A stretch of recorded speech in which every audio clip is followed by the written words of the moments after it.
Hello, welcome to the channel Y Stories. Enjoy watching. The quiet nurse shook the entire clinic.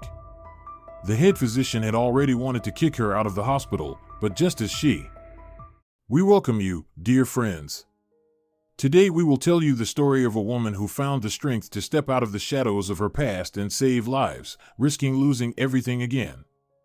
While listening to this story about professional courage and rebirth, write in the comments where you are following our channel from a warm sunny town or a snowy metropolis, from the bustling Barcelona or cozy Seville. Your responses create an invisible connection between us, reminding us that the fight for truth and justice unites people all over the world. In the halls of the prestigious Neurolux Clinic, the steps of Elena Rodriguez Mendez were almost inaudible. She moved like a ghost, a shadow of the system, functioning with the mechanical precision of a clockwork mechanism.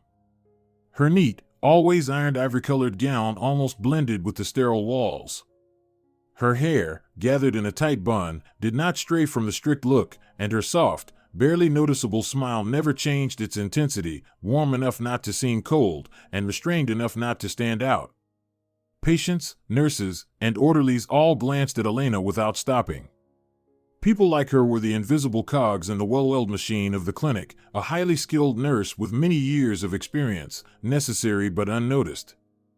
Her hands worked with surgical precision, 3 seconds for disinfection, 7 seconds for the catheter, 10 seconds to change the 4. Her dark gray eyes rarely reflected anything but attentive professionalism. Today, this monotonous passage of time was interrupted. A helicopter hovered over the clinic's roof, a snow-white vehicle with medical symbols and the golden logo of Biopharma Invest on its side.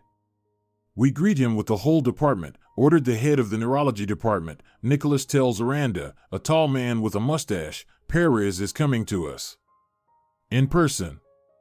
The name Osvaldo Perez Dominguez needed no introduction. The pharmaceutical magnate, whose wealth was measured in billions, controlled nearly a third of the country's neurodrug market. His company produced both life-saving medications and expensive innovative pills with questionable effectiveness. On the 6th floor, a VIP room was opened, a vast space consisting of 3 interconnected rooms, equipped with a separate air conditioning system and furniture that cost as much as the monthly budget of an ordinary ward. Elena stood aside as the orderlies brought in the stretcher. On it lay a man of 60, with a commanding yet sharp face. Perez's skin looked waxen, almost transparent, with deep shadows under his eyes. But Elena's attention was drawn to the magnate's hands, his fingers trembling with a small, almost imperceptible shake, like the fluttering of a dying butterfly's wings. "Don Osvaldo, how glad I am that you've come to us."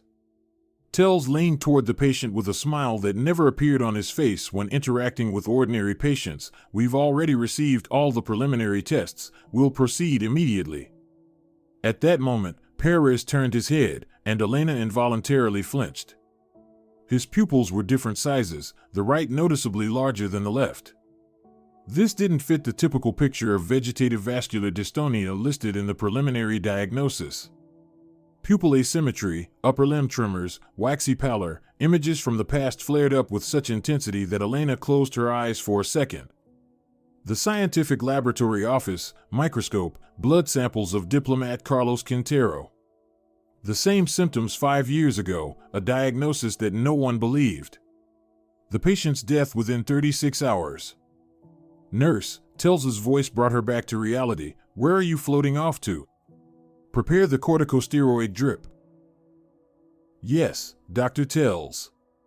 Elena lowered her head habitually, but her gaze lingered on the patient once more. In the doorway of the ward, she ran into an unfamiliar doctor, a tall young man with attentive brown eyes and messy chestnut hair. "I'm sorry," Elena mumbled, stepping aside. "No problem," he smiled slightly, watching her as she adjusted her medical mask with practiced movements. "You calculate every move so precisely, as if preparing for surgery." "Just a habit." She was almost leaving when he stopped her, nodding at her badge. "Interesting. The purple stripe on your card, that's a scientific degree designation." "On a nurse?" Elena instinctively touched her badge, as if trying to hide the detail that gave her away. "It's an old card, a technical error." Thomas Iglesias Beltran, he introduced himself. I transferred from the Institute of Neurology. And you? Elena, she didn't remind him that her last name was written on the badge he was so carefully studying. Sorry, I need to prepare the medications. When she was already stepping away, he asked, And how long have you stopped being who you were? She froze. Something in his tone made her uneasy. Not mockery, but the curiosity of a researcher. 5 years, she answered unexpectedly and quickly left. In the clinic's laboratory, it was quiet at night. The light from the microscope created a small glowing circle in the dark room. Elena bent over the eyepiece, studying a sample she secretly took from Perez's test tube. This should not have been in a normal test. These changes could only be noticed if you knew what to look for. The red blood cells in the sample had characteristic membrane deformations, microscopic but obvious to someone who had seen them before. Elena quickly made some notes in a small, worn notebook, then carefully put it away in a special pocket under the lining of her work bag. Suddenly, footsteps were heard in the corridor. Elena froze, then quickly put away the sample and turned off the microscope. When the door opened, she was already wiping down the table with disinfectant solution. Working late? In the doorway stood Tells, his thin lips curling into something like a smile. Just routine equipment disinfection, Dr. Tells, Elena replied in a steady voice. The lab is always busy during the day. Commendable diligence, he nodded, but his gaze was cold. Tomorrow there will be a committee on Perez. I've appointed you to assist. Many important specialists will be there. Thank you for your trust. Don't thank me, he stepped inside. Just remember your place, Elena. We all remember the past, mistakes, and we don't want to repeat them, right? She felt the cold spread through her body, but her face remained impassive. Of course, Dr. Tells. The committee consisted of 8 doctors. Tells stood by the screen with the test results, pointing at the MRI images. A classic case of autoimmune encephalitis, his voice was confident. I recommend aggressive corticosteroid therapy and plasmapheresis. Elena, standing in the corner of the room with a folder of test results, involuntarily shook her head. The movement was barely noticeable, but Tells's gaze immediately shifted to her. Don't agree, Elena? His voice carried a threat. I'm sorry, she lowered her eyes, just a random tick. There's no room for involuntary reactions here, Tells remarked coldly, especially from mid-level medical staff. I would like to hear Elena's opinion, unexpectedly said Dr. Iglesias, sitting in the far corner. Often those who spend the most time with the patient notice important details. What bothered you about the diagnosis? All eyes turned to Elena. Tells looked at her as if he were ready to scorch her on the spot. She swallowed, feeling her throat dry. Pupil asymmetry and the nature of the tremor, she began quietly. Nonsense, Tells cut her off, these are secondary symptoms. The diagnosis is obvious. The symptoms have developed too much for the early stage of encephalitis, Iglesias continued, as though Elena hadn't spoken, and the lack of reaction to corticosteroids for 2 days is atypical. At that moment, the door burst open. A young nurse rushed into the room with panic-stricken eyes. Dr. Tells, Perez is having strong convulsions. He's losing consciousness. Everyone jumped from their seats. Elena reacted first, grabbing the emergency medications box. The VIP room was in chaos. Perez's body arched, foam appeared on his lips. The machine shrieked with piercing beeps. Tells was shouting orders. Doctors were trying to stabilize the patient. Anticonvulsants aren't working, one of the doctors shouted. His blood pressure is dropping. This is an unusual reaction, Iglesias's voice cut through the noise. This is toxic shock. We need to take different measures. We'll follow the protocol, Tells shouted. I'm the head of the department here. Elena froze, watching what was happening. It was exactly like 5 years ago. The same picture, the same erroneous decisions, the same fatal outcome on the horizon. History was repeating itself right before her eyes. If you stay silent now, he'll die just like Quintero did. And nothing will change again. She took a step forward, then another. Her voice, usually quiet, now sounded clear and firm. This isn't encephalitis, this is poisoning with heavy metals with a neurotoxic effect. We need calcium pentate and emergency hemodialysis therapy. The room fell into dead silence, broken only by the beeping of the machines. Everyone stared at her in amazement.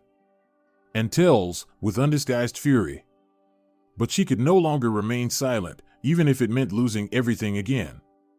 Truth is the sun. It blinds those who stare at it too closely, Albert Camus. 5 years ago. The Institute of Medical Research in the Eastern Zone. The clock in the laboratory showed 2:47 a.m., but Elena Rodriguez hadn't noticed the time.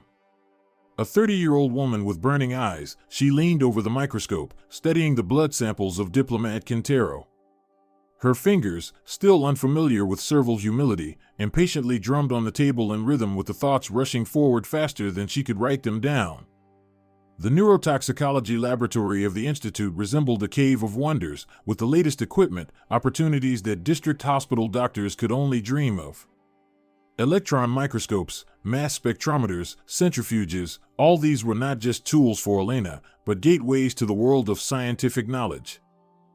On the wall next to her workspace hung a chart of neurotoxic agents, which she had created herself during her work on her doctoral thesis. "Here you are," she whispered when erythrocytes with characteristic membrane changes appeared in the field of view. "I knew it." She stepped away from the microscope and reached for her notebook, feverishly making notes. On the table were piled scientific journals on clinical toxicology and neurology, marked with bookmarks, and a cup of coffee, half drunk and long cold. On the wall hung her diploma for a medical doctorate with honors and a photograph of young Elena standing beside Professor Sanchez at the International Neurotoxicology Conference in Barcelona. They were smiling, teacher and student, an aspiring clinical toxicologist and her mentor.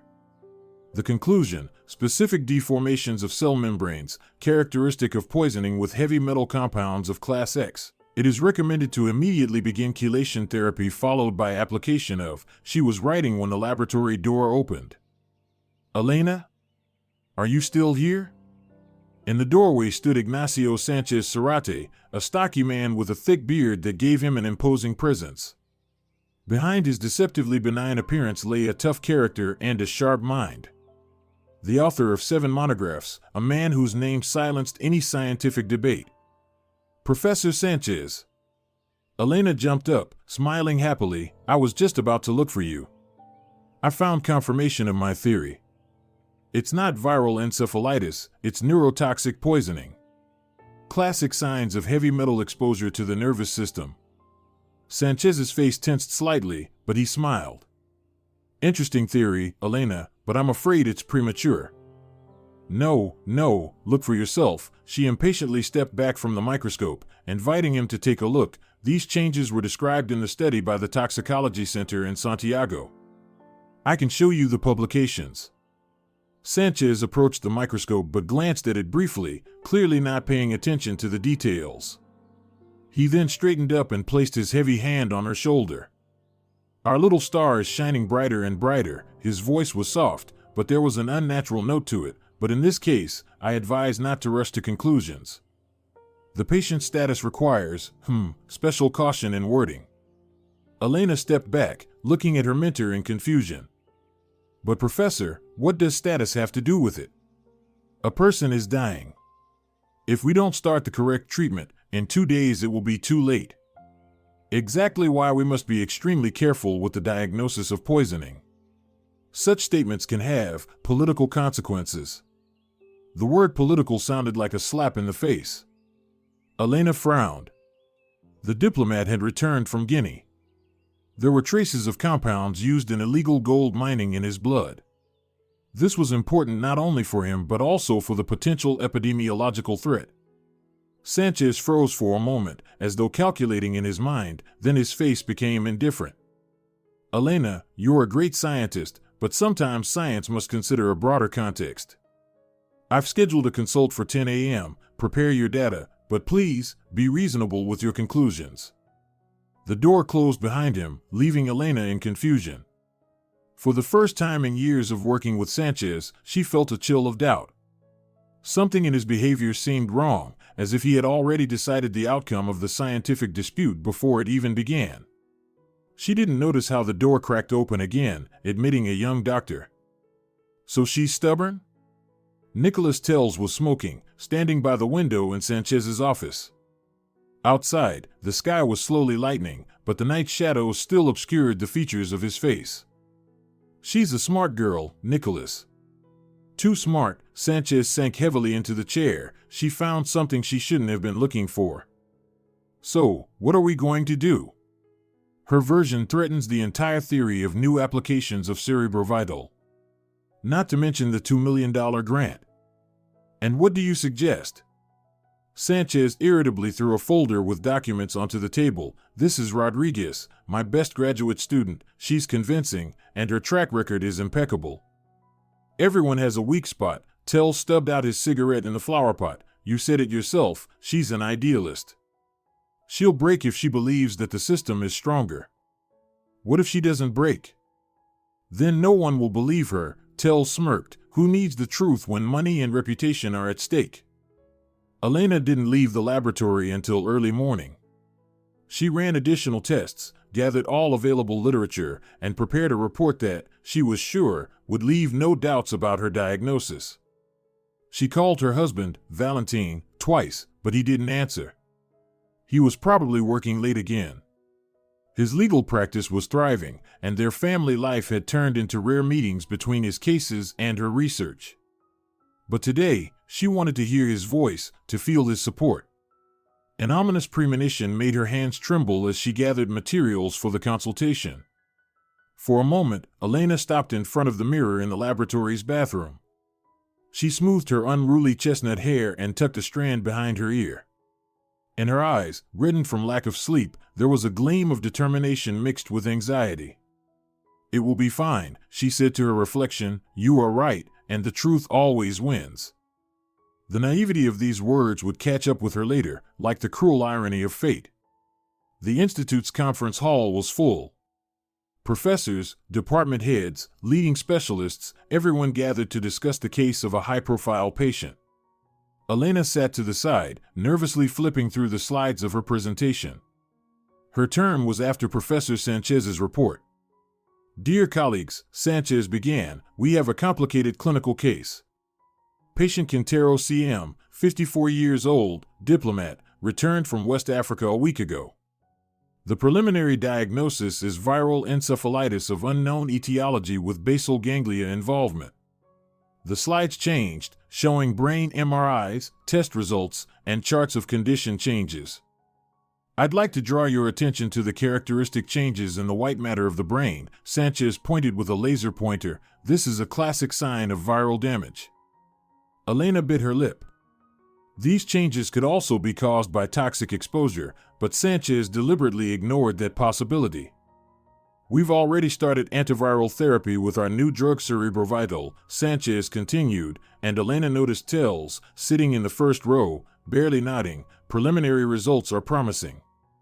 When her turn finally came, Elena rose on shaky legs. She felt her heart beat quickly, like a trapped bird. Dear colleagues, her voice, contrary to expectations, sounded firm. I propose an alternative diagnosis. As a clinical toxicologist, I have analyzed the patient's blood samples, and they show characteristic changes in cell membranes, typical of neurotoxic poisoning with Class X heavy metal compounds. Whispers rippled through the room. She displayed the microphotographs on the screen.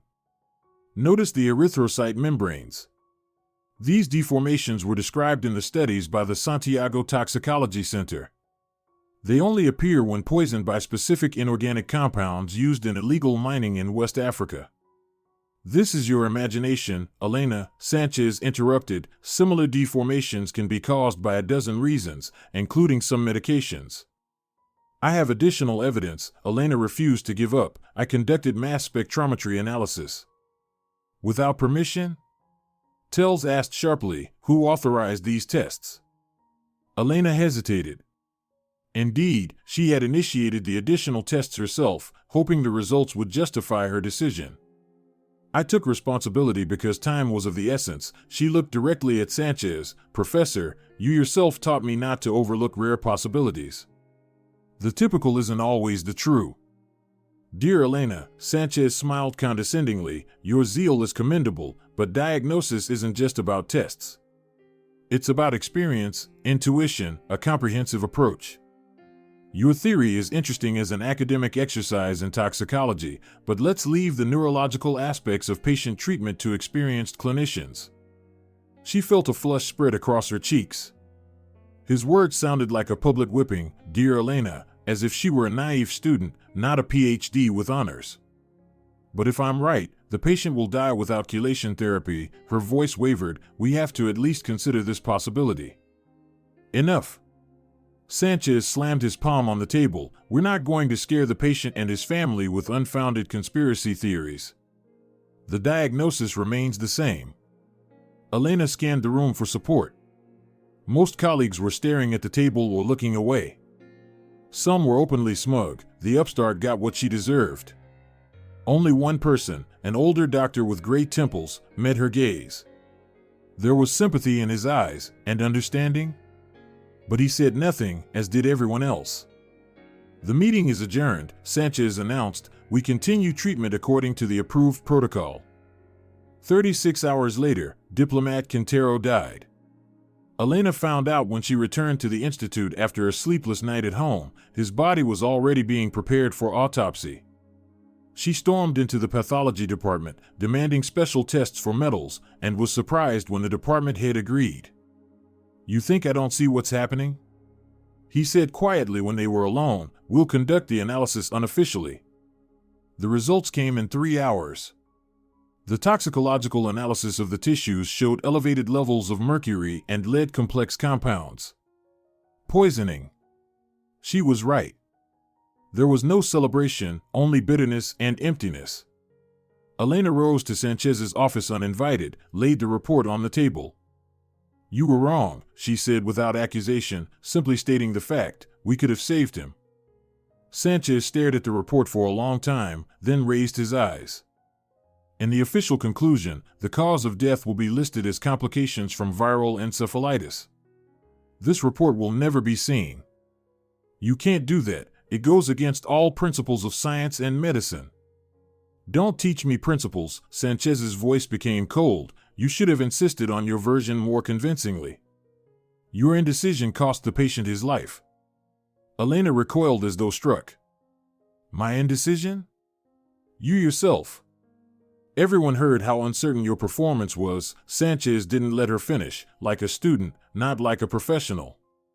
Unfortunately, the institute can't afford the luxury of having an employee who can't defend their position in a critical moment. Are you firing me? For being right? No, he shook his head, but you will have to resign from your position as head of the laboratory. And stay silent about this incident if you don't want to lose your medical license. In the evening, when she returned home, Valentin was already waiting for her. This was unusual. He usually came back later. He was sitting in the living room with a glass of whiskey, watching the news. The local channel was reporting about the death of Diplomat Quintero from a rare tropical infection. That's not true, Elena said instead of a greeting. He was poisoned. I knew it, but no one listened to me. And now Sanchez is forcing me to leave. Valentin looked at her with an expression she had never seen before. I heard, Santiago Bernardes called. He named one of the institute's bosses. He said you caused a scandal at the board meeting, presented a crazy conspiracy theory. It's not a conspiracy theory. I have evidence. Valentin frowned. Evidence that you obtained by deception? Unauthorized tests? Elena, what were you thinking? This is Sanchez, a star of science. And now half of the medical community thinks you're a lunatic. She couldn't believe her ears. Are you on their side? A person died, Valentin. He could have been saved. I'm on the side of common sense. He put down his glass. You had a brilliant career. We talked about moving to Madrid, about your doctorate. And now what? What are you going to do? I'll keep working. She straightened up proudly. Maybe not at the institute, but I'm still a doctor. Valentine bitterly smiled. A doctor with a tarnished reputation. A nurse, at best. Do you realize what you've done? I married a promising scientist, not a nurse with a stained reputation. His words hit her like a splash of cold water. So that's who you are, she whispered. I thought you married me, not my career. Don't be naive, Elena. He stood up, grabbed his jacket. We both knew what we were signing up for. I'm a star of a law firm. You're a rising star in medicine. We were the perfect couple. Were? I can't, he hesitated, not looking her in the eyes. I need to think. I'll stay with Sergio for a week or two. He left, and she stayed standing in the living room. The TV kept mumbling. The world was collapsing, but the silence in the apartment was deafening. Elena slowly sank into a chair, staring into nothing. She had lost everything: her job, her reputation, her husband, her faith in justice. And all because she wanted to save a person, tell the truth. She didn't know back then that the real fall was just beginning.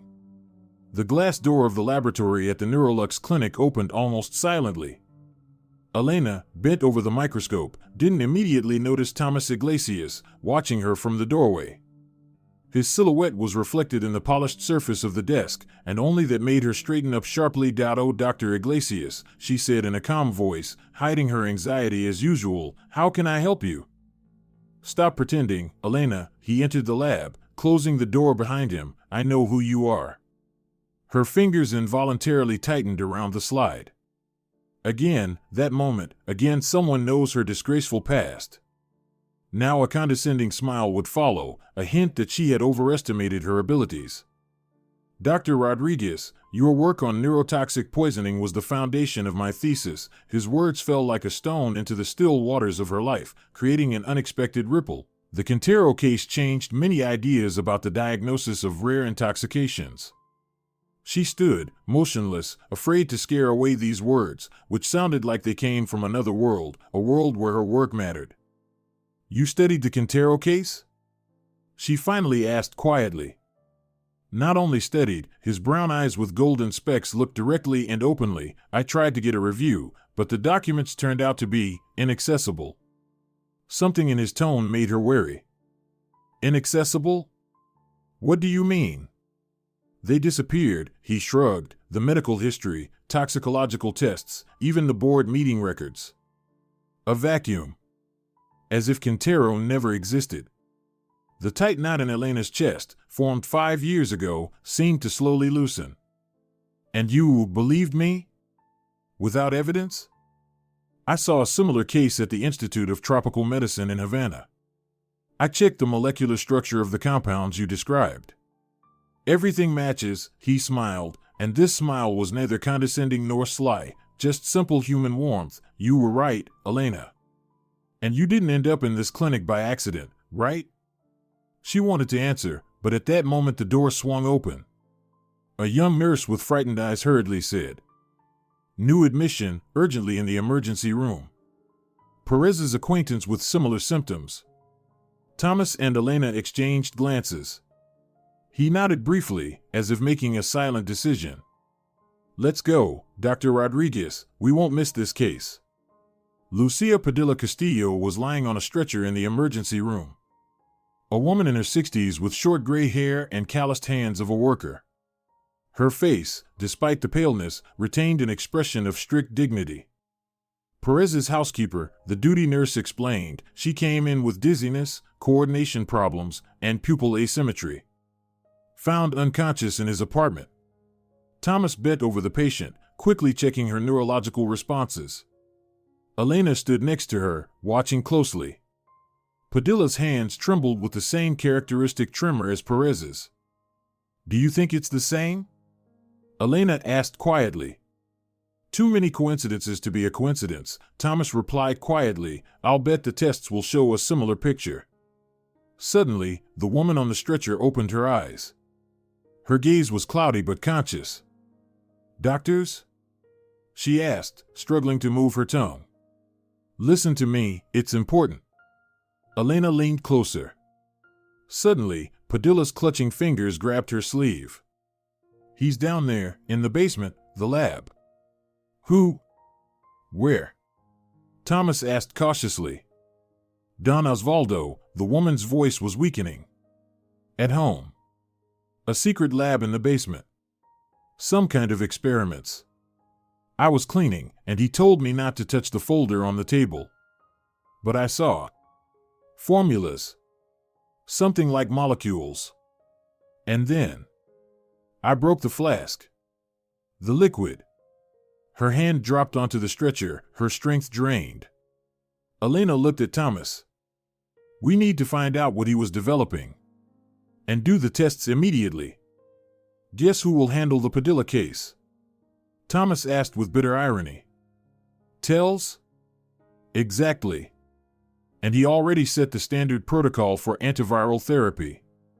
The old medical archives were kept in the basement of the clinic, a labyrinth of metal shelves with folders and boxes of documents. Thomas methodically went through the articles from 5 years ago, left for him by the archivist, an elderly woman with kind eyes who remembered the triumphs and tragedies of the Institute, as she put it.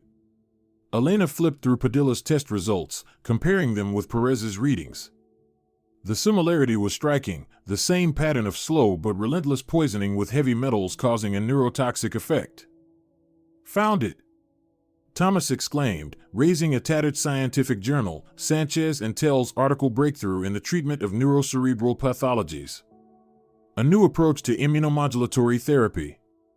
Published a month before the Quintero case. Elena set aside the folder with the results and walked up to him. Their shoulders brushed as they both leaned over the journal. A warm, almost forgotten feeling of working together on a problem filled her. For 5 years, no one had stood next to her as an equal, no one had valued her opinion. Look, Thomas pointed to a page describing clinical trials. They tested Cerebrovital, the same drug they used on Quintero. And which Tells has now prescribed for Padilla. But what does Perez have to do with it? Elena frowned. Here, Thomas flipped the page, the thank you note from Biopharma Invest for funding the research. Perez was the sponsor of this work. So, Elena slowly processed the connections. Perez funded the research conducted by Sanchez and Tells. They developed a drug that was ineffective for poisonings, which they knew but hid. And now Perez himself has become a victim of poisoning, by his own experiments. And Tells, not knowing this, prescribes the drug that only worsens the situation. Thomas nodded, a vicious circle of falsifications and mistakes. We need to check something else. Elena quickly flipped through the article, getting to the methodology section. Here it is. The structure of the compounds they were studying. These are byproducts of the very toxin. They knew about its existence back then. They didn't just know, Thomas's voice grew firmer, they deliberately hid information about the high toxicity of these compounds to promote their drug. Elena felt her heart beating faster. Not just from the discovery, but from Thomas's closeness, from his gaze, which held deep respect. Their fingers accidentally brushed over the page of the journal, and she didn't pull her hand away immediately, as she would have done just yesterday. Be careful, Thomas suddenly said quietly. Tells called his old friend, Professor Sanchez, this morning. I overheard the conversation in the doctor's room. They're afraid you'll stir things up again, like 5 years ago. Are you warning me or discouraging me? Elena asked, involuntarily distancing herself. I'm warning you to be ready, he replied firmly. These people will stop at nothing to protect their reputation and money. But, he hesitated, as if deciding, this time you're not alone. In her tiny apartment on the outskirts of the city, Elena sat by the window, looking at the evening lights. On her lap lay an open dark wooden jewelry box, one of the few things left to her after her divorce from Valentine. In the box were fragments of her past life, several photographs from the Institute, a note from a grateful patient she had cured during her last year of residency, a small jade elephant, a gift from her parents when she entered medical school. And there, at the very bottom, in a velvet box, was a golden pin with the emblem of the medical faculty, a scroll, and a snake winding around a cup. Elena took the pin and turned it between her fingers. For 5 years, she hadn't touched it, the symbol of the profession that had been taken from her. Or rather, it wasn't taken from her, she had allowed it to be taken, resigning herself, letting fear and despair win. "I'm not guilty for being right," she whispered, for the first time in many years, allowing this thought to sound without bitterness. A flash of lightning lit up the room, followed by a rumble of thunder. A storm had started, symbolically matching the inner turmoil in her soul.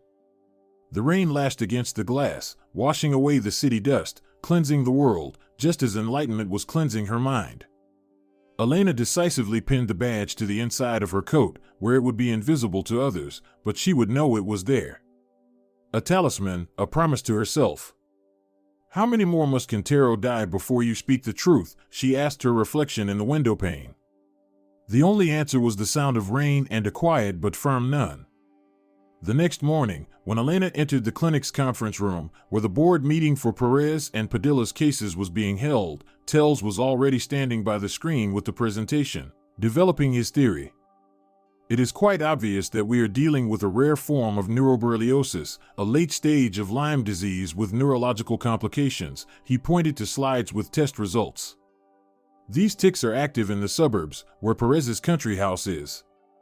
The housekeeper could have been infected while cleaning the area." From the far corner, Thomas Iglesias rose. "With permission from my colleagues, I have an alternative hypothesis." He brought up his slides.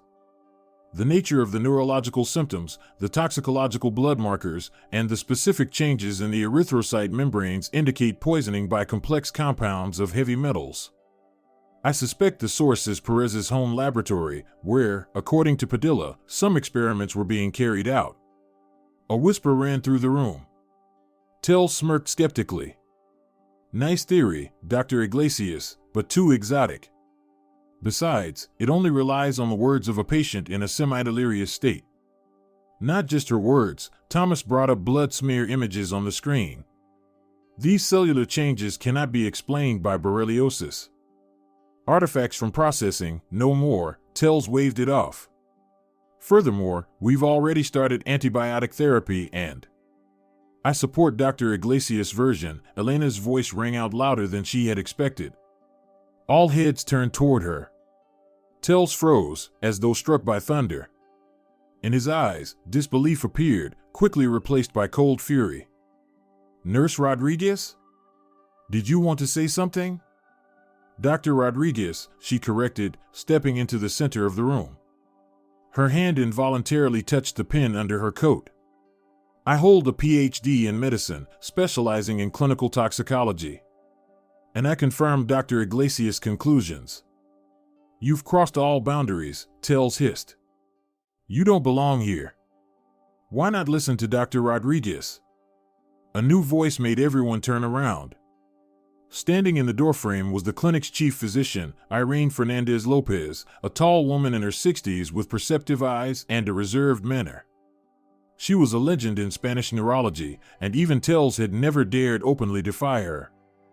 "Dr. Fernandez," Tells attempted a smile, "it's just a misunderstanding. Elena used to be a doctor, but—" "I know Dr. Rodriguez's history." Fernandez's voice was calm, but there was steel in it. "I read her work on neurotoxic agents before I even hired her for this clinic. I was just waiting for her to remember who she is." Elena stood frozen, unable to believe her ears. Fernandez knew? All this time? But her license? Tells tried to object. Her medical license was never revoked. Fernandez cut him off. "She chose to leave practice, but she is still a PhD in medicine. And I want to hear her opinion, not as a nurse, but as a specialist." All eyes turned to Elena. She felt her hands begin to shake, but it wasn't nervousness, it was the feeling of liberation. A wave of strength rose within her, not fear, but strength. The same strength that had been buried 5 years ago under the rubble of her belief in justice. Perez and Padilla's patients show classic signs of neurotoxic poisoning by heavy metals. Her voice grew steadier with each word. The characteristic pupil asymmetry, the specific tremor of the distal limbs, changes in cell membranes. All of this points to the effect of compounds similar to those described in the case of diplomat Quintero 5 years ago. Tells turned pale at the mention of Quintero. Moreover, Elena continued, feeling her professional confidence return with every word, the use of antiviral or antibiotic therapy is not only useless but dangerous, as it masks the true symptoms and contributes to toxin accumulation. Chelation therapy with subsequent plasmapheresis is required. And where did this mysterious toxin come from? Tells asked with undisguised hostility. From Perez's home laboratory, Thomas intervened. Where, according to our investigation, experiments with the same compounds described in your joint work with Professor Sanchez 5 years ago were conducted. The same work for which you buried the truth about Quintero's death. A wave of whispers spread through the room. Tells looked as if he had been struck. This is slander, he exclaimed. I'll complain. You will be silent, Nicholas. Fernandez's voice sounded like a court ruling. I was just handed the preliminary results of an independent toxicological examination I ordered last night. They fully confirmed the poisoning version. Now I want Dr. Rodriguez and Dr. Iglesias to immediately begin treatment of the patients according to the protocol they developed. She scanned the quiet room. The board meeting is over. Tells, come to my office in an hour. And you, Dr. Rodriguez, she turned her gaze to Elena, welcome back to the profession. When everyone began to leave, Thomas approached Elena. Their eyes met, and in his, she saw pride and something deeper, more personal. You've returned, he simply said. Yes, she replied, and for the first time in 5 years, her smile was genuine. I've returned. In the crucible of trials, the true essence of a person is forged, Seneca. Perez's room had changed.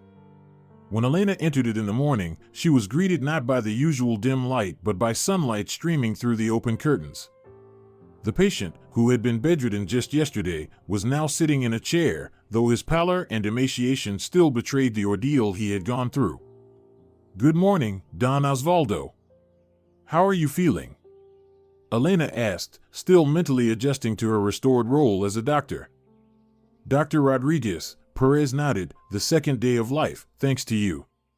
She silently approached the equipment, checking the readings.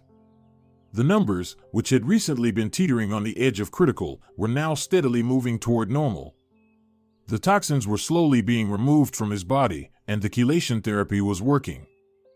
4th day of treatment, she made notes in the chart, 2 more weeks, and we can talk about full recovery. The blood draw procedure went quickly, and her hands recalled the skills as if they had never forgotten them, acting clearly and confidently. Working with the patient now evoked not the usual fear of being insufficient but a natural professional satisfaction. Tell me about your experiments, Don Osvaldo, she asked, closing the blood sample vials. The housekeeper mentioned your home laboratory. Perez's face changed, a shadow passing over it like a cloud over a spring field. Padilla, how is she? Stable, under observation, Elena replied calmly, not mentioning that the housekeeper's condition had worsened overnight, and Thomas had been forced to increase her medication dosage. I was working on a side project, Perez began slowly. Not for the main product line of the company. Something like a personal scientific hobby. A hobby that almost cost you your life, Elena remarked as she packed her medical bag. I can't help but appreciate the irony of fate, Perez said bitterly. You know, in my business, I wasn't always selective with methods. This work was supposed to be my redemption. A new substance, a biochemical neurotonic to increase the resilience of nerve cells. But something went wrong. Elena looked at him intently. And what was this neurotonic originally intended for? Perez averted his eyes. For a special contingent, the military. Stress resistance, improving cognitive functions in extreme conditions. I see, Elena simply said, but her gaze held more than words could express. When she left the room, she saw Thomas hurrying toward her. His usually calm face was tense. Elena, urgently to Padilla. Padilla was lying on the bed, her face contorted with pain. Her skin had taken on a bluish tint, and wheezing could be heard from her lungs even from a distance. Nurses were bustling around, trying to stabilize her condition. What happened? Elena asked quickly as she examined the patient. Anaphylactic shock, Thomas turned on the adrenaline drip. Instant reaction. Saturation dropped to 76%. It happened right after the morning rounds. Who entered the room? The duty nurse, an orderly, and Tells. He was checking the 4 and said a vitamin cocktail needed to be added. Their eyes met, and Thomas's expression mirrored her own suspicion. We need to check the remaining solution, Elena said quietly. The indicators slowly but steadily stabilized. Padilla's breathing became more even, and her skin returned to its normal color. I'll take samples, Elena whispered once the crisis had passed. Don't leave her side. 30 minutes later, she was in the lab. She gave a quick glance at the remaining 4 solution and immediately knew something was wrong. The color, the viscosity, the characteristic smell. Under the microscope, her suspicions were confirmed. There were microparticles of a substance in the solution that shouldn't have been there. Neuron 11, she muttered, turning off the microscope, experimental drug. Exactly what Padilla is allergic to, according to her medical history. Tells knew. He couldn't not know, all the data was in the medical history he had reviewed himself. This wasn't just a risk, it was an attempt. The thought was interrupted by a knock on the lab door. Elena turned, expecting to see Thomas, but standing in the doorway was Tells. His thin lips twisted into a cold smile, and he was holding a sheet of paper. Illegal medical practice, data falsification, unauthorized use of equipment. He waved the paper. I've filed an official complaint with the medical commission, Dr. Rodriguez. Or should I say, Nurse Rodriguez? You tried to kill the patient, Elena replied quietly, clutching the sample vial in her hand. Neuron 11 in the 4, I have the evidence. Nonsense, Tells waved her off. There won't be any evidence, just like there wasn't in the Quintero case. You've learned nothing, Elena. Last time, you got away with a ruined career, but this time, I will destroy you completely. Something in his voice, and his self-assurance, made her feel that same cold she had felt 5 years ago. History was repeating itself, this time with 2 patients, open sabotage, and intentional harm. You won't dare, she tried to make her voice firm. I already dared, he threw back and left the lab, leaving her with a troubling sense of impending disaster. They will come tomorrow, Thomas handed Elena a cup of strong coffee. They were sitting in the empty doctor's room late at night, tired after an intense day. The Medical Association Commission, there will be an investigation. I thought Fernandez would protect us, Elena stirred the spoon in her cup mechanically, though there was no sugar. Fernandez is the chief physician, but even she can't ignore an official complaint. Especially since Tells has involved Sanchez. He promised to testify against you personally.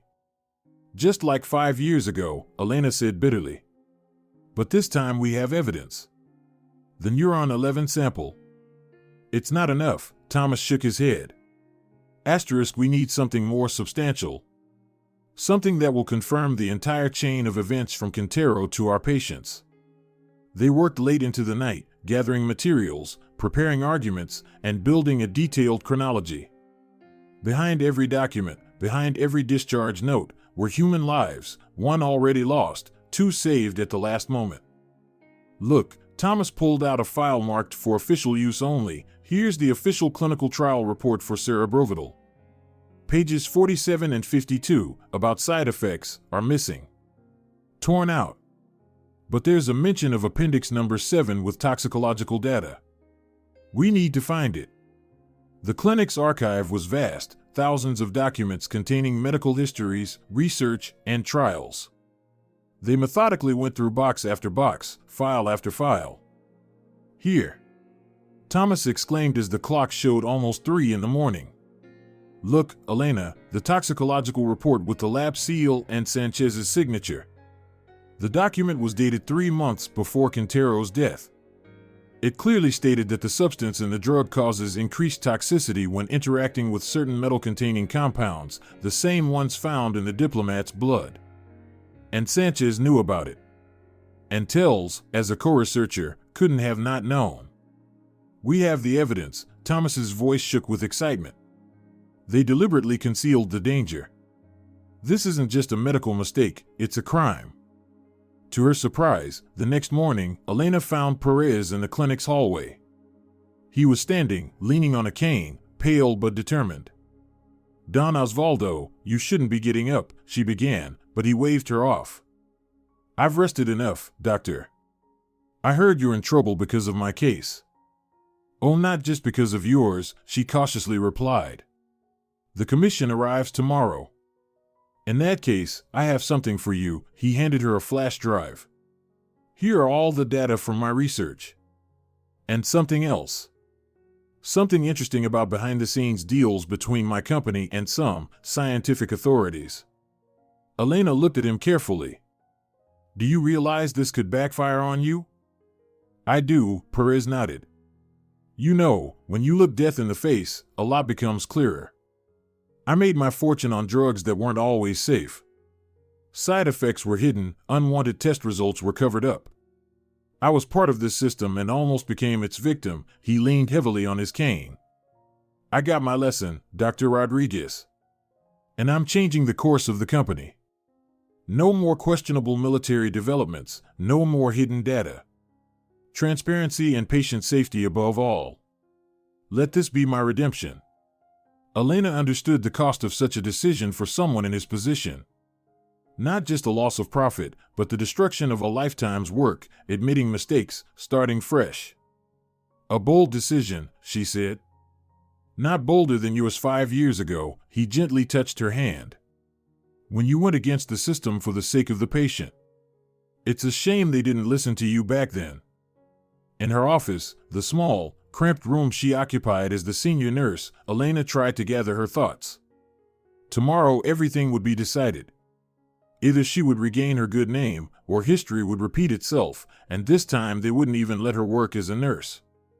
A knock at the door made her jump. "Yes?" Irene Fernandez entered. Her presence seemed to enlarge the small office, so significant was this woman. "I've heard about the commission," she said without preamble. "And about Tell's complaint."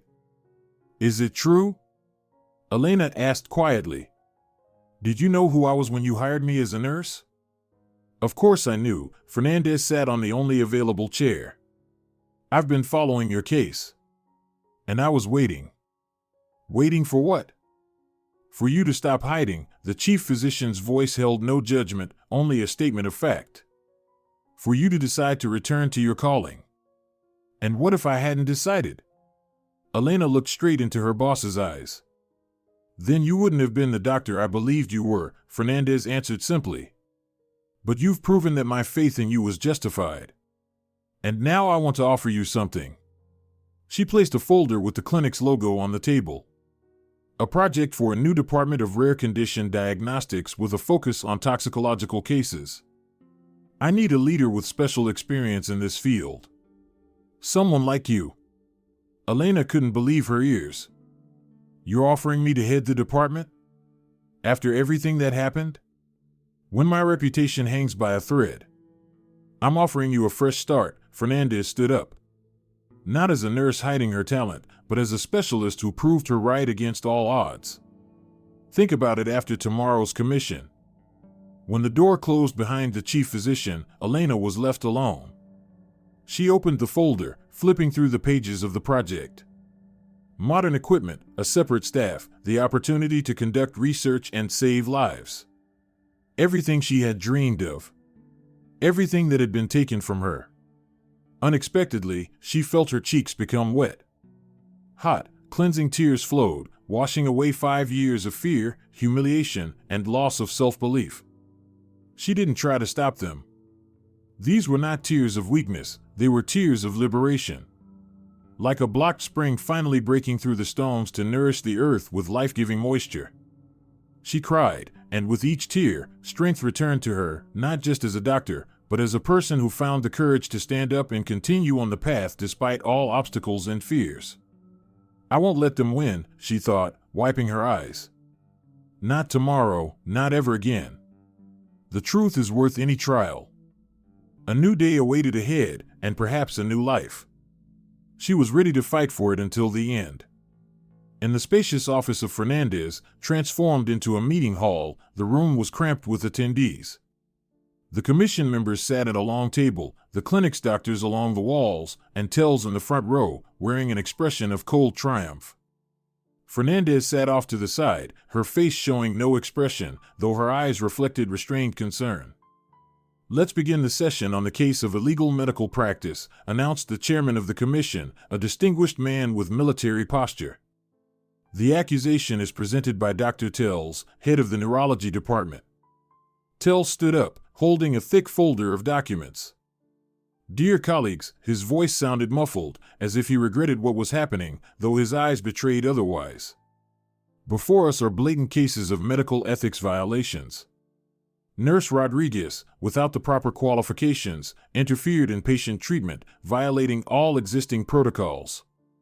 At that moment, the door to the office opened, drawing everyone's attention. In the doorway stood Perez, leaning on a cane, but looking much better than just a few days ago. He was holding a large leather folder under his arm. "I apologize for my tardiness." His voice was strong, not matching his sickly appearance. "Osvaldo Perez Dominguez, patient and chief witness in this case." "We hadn't planned for your testimony," the chairman frowned.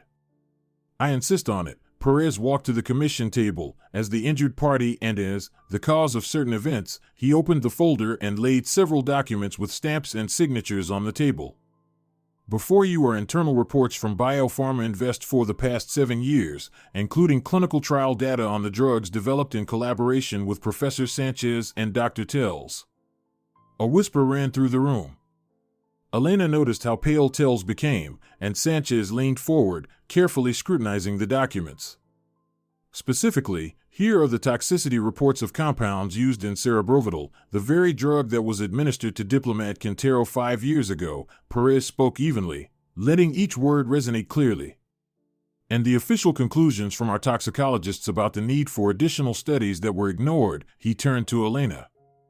"Dr. Rodriguez was the only specialist who recognized the true danger and tried to save the patient, for which she paid with her career. This is forgery." Tells jumped to his feet. "These documents have no legal value." "They are all notarized," Perez calmly replied, "and confirmed by the company's electronic archive, to which I've already provided access to the commission," he continued, scanning the room. 5 years ago, I knew the risks. I knew and stayed silent, for profit, for prospective contracts. My company was part of a system where money meant more than patients' lives." Perez paused. "I was part of that system, and almost became its victim." He turned to Professor Sanchez. "You, Professor, also knew. You knew about the toxicity of the compounds under certain conditions. You knew and hid this information for your theory and the grant. And you're still hiding it. You don't dare." Sanchez began, but Perez interrupted him. "I do. Because I almost died because of people like you. And I'm not the only one. Lucia Padilla, my housekeeper, is still fighting for her life. And Diplomat Quintero will never rise from his deathbed." Tells paced between the commission members, trying to explain himself, but no one was listening anymore. Everyone was going through the documents, studying the graphs and reports, whispering, "This is a conspiracy against science." Tells suddenly shouted, his face contorting, "You've always envied our achievements. We took justified risks for progress. We knew what we were doing when we hid the results of toxicological tests." He stopped, realizing what he had just said. A dead silence fell in the room. "You've confessed, Nicholas," Elena said quietly, standing up from her seat. "Just like 5 years ago, you sacrificed a patient for your ambitions." She walked up to the commission table, her movements calm and confident, just like before her fall, when she was a successful toxicologist, not a shadow of the system. 5 years ago, I made a mistake." Her voice, steady and strong, filled the room. "Not in the diagnosis, but in allowing fear to make me stay silent. I didn't fight hard enough for my patient. And I carried this guilt inside me for a long time, allowing them to take not just my career, but my belief in myself." She placed her own folder with documents on the table. Here are the results of the retesting of the blood samples of diplomat Quintero, kept in the Institute's archive. Here are also the toxin analyses found in Perez and Padilla and the toxicological report for the drug Neuron 11, which Dr. Tells secretly administered to Padilla, causing her anaphylactic shock. A full chronology confirmed by facts. Tells collapsed into his chair, his face turning into a mask of despair. Thomas Iglesias stepped forward, standing beside Elena. Allow me to present the results of my research, which I began 2 years ago. A systemic analysis of diagnostic errors in cases of rare toxic syndromes shows a disturbing pattern. He unfolded the diagrams on the screen. More than 40% of fatal outcomes are not due to the lack of treatment methods but to misdiagnosis and concealment of information about the toxicity of new pharmaceutical developments. The chairman of the commission carefully examined the presented materials and exchanged looks with his colleagues. In light of the presented evidence, the commission rules to begin the official rehabilitation process of Dr. Elena Rodriguez and to review the diagnostic conclusion in the case of diplomat Quintero. Elena listened to the commission's ruling, and each word felt like a healing balm to her soul. 5 years of humiliation, 5 years of doubt and hidden pain were finally being redeemed. Additionally, the chairman continued, we will initiate an official investigation against Dr. Tells for falsifying medical data and intentionally harming a patient. Until the completion of the investigation, he will be temporarily suspended from his position as head of the department. Tells sat with his head down, completely crushed. Sanchez avoided meeting anyone's eyes, understanding that his position was now in jeopardy. I'd like to add, Perez suddenly stood up, that Biopharma Invest takes full responsibility for its involvement in concealing important medical information. As a first step to correcting the situation, we are allocating a grant to create a new department for the diagnosis of rare toxic conditions at the Neurolux Clinic. And I personally asked Dr. Rodriguez to head this department. Elena's eyes widened in surprise. She searched for Fernandez, who nodded imperceptibly, yes, this is real. Elena, for the first time during the entire session, felt her breath catch. I will be happy to accept this offer. The session was over. People stood from their seats, discussing the results, congratulating Elena. She stood in the center of this whirlwind, still not fully believing what had just happened. You did it. Thomas approached her, his eyes shining with pride. You've returned from the shadows. We did it, she corrected, and for the first time in 5 years, her smile was truly happy. All together.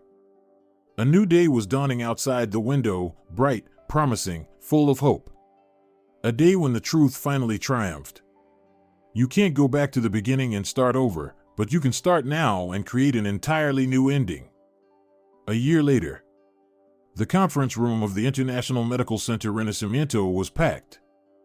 Doctors, scientists, and researchers from all over the world had gathered for the first International Congress on Toxicological Neurology, a field that had found new life in the past year thanks to the work of a small but pioneering department. Elena Rodriguez sat in the front row, no longer a shadow slipping unnoticed through the clinic's halls, but a recognized expert whose opinion was valued. Her hair, once always tied up in a strict bun, now fell freely over her shoulders in a dark wave, with a hint of gray at the temples, a memory of the trials she had faced. Next to her was a report in a blue folder, the outcome of her department's year-long work on rare conditions diagnostics. 54 lives saved, 12 new treatment protocols for toxic nerve system damage, 3 scientific articles in leading medical journals. Their small team had become a beacon of hope for hopeless patients, a guiding star for colleagues facing complex cases. Dr. Rodriguez, you're up next, right? A young staff member from her department, Julia Sokolova, leaned over to her, the flicker of curiosity in her eyes reminding Elena of herself from before. Yes, Elena smiled, touching the special brooch on her jacket's lapel. A small neuron made of silver with a tiny amethyst inclusion, Thomas's gift for their 6-month work anniversary. Don't worry, your charts are excellent. The voice of the Congress chair interrupted her thoughts. Next presentation, a new method for early diagnosis of neurotoxic syndromes based on morphological changes in cell membranes, by Dr. Elena Rodriguez Mendez, head of the Rare Conditions Diagnostics Department at the Neurolux Clinic. As she walked up to the podium, Elena spotted a familiar face in the back row, the silver-haired Professor Sanchez. He was watching her, not with his usual arrogance, but with an expression that seemed to be part regret, part humility. The investigation a year earlier had cost him his position as director of the institute and his reputation in the scientific community. Now he was working as a regular consultant in a provincial hospital. Elena began her presentation with confidence. Her voice was clear and steady. Dear colleagues, what you are about to see represents the result of a year's work by our department. The method we have developed allows us to detect toxic damage to the central nervous system at an early stage, before pronounced neurological symptoms appear. The slides changed one after another, charts, tables, micrographs. The audience watched intently. Some took notes, others nodded in agreement. We paid special attention to specific changes in erythrocyte membranes, which serve as early markers of exposure to neurotoxic agents, Elena continued, pointing to a slide with labeled cell structures. Thanks to the support of Biopharma Invest, we were able to develop an automated analysis system that detects toxic damage within the first hours of exposure with 93% accuracy, she said, her voice carrying a restrained pride. The system has already been implemented in 5 clinics across the country and has saved 37 lives over the past 6 months. When Elena finished her presentation, the hall erupted in applause. Questions poured in from all directions, detailed, professional, and genuinely interested. The looks she now received were no longer condescending or dismissive, but filled with respect and recognition. She had walked the path from outcast to thought leader. Dear friends, the story of Elena Rodriguez has come to an end, but the reflection it inspires may continue. Have you ever asked yourself how you would act in Elena's place? Would you have found the strength to return and fight after professional humiliation? Or perhaps you were more touched by the transformation of Perez, from a cynical businessman to a man who came to understand the true value of life. Maybe you yourself have faced a situation where you had to choose between comfortable silence and risky truth. Share your thoughts in the comments. Your story might become a source of strength for someone going through something similar. If Elena's journey resonated with you, don't forget to like and share it with your friends. Because sometimes, a single story can change a life, reminding us that even from the darkest shadow, one can still step into the light. If you're enjoying it as well, leave a like and subscribe to the channel.